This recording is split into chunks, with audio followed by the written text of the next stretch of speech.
कुछ चीज़ें मन में होनी चाहिए, कुछ बातें समय पर पवन सिंह के फोटो लेकर के ज्योति भाभी डुबकी लगाई संगम में, तो सबको लग रहा है कि पवन सिंह को बर्बाद करना चाहती है, उसे डुबो देना चाहती है।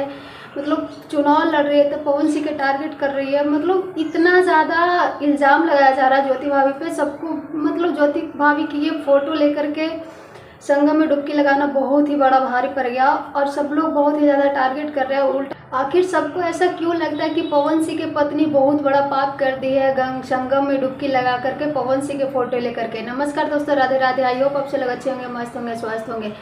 महाकुंभ में जाकर के सब भगवान जी के फोटो लेकर के, शिव जी के, लड्डू गोपाल के, सब पवन सिंह की मम्मी जब अपनी बहू के लुटेरी बहू पैसा लेके भाग गई, ये सब बातें मीडिया में आकर के बोली थी, तब ज्योति सिंह तुरंत आकर के जवाब दी थी। लेकिन अभी देखिए पवन सिंह लाइव आकर के टारगेट किए, बहुत कुछ उल्टा पुल्टा बोले, फिर अपना पोस्ट भी किए लेकिन अभी तक ज्योति भाभी के 2-3 दिन हो गया लेकिन एक भी रिप्लाई नहीं आया, एक भी जवाब नहीं आया।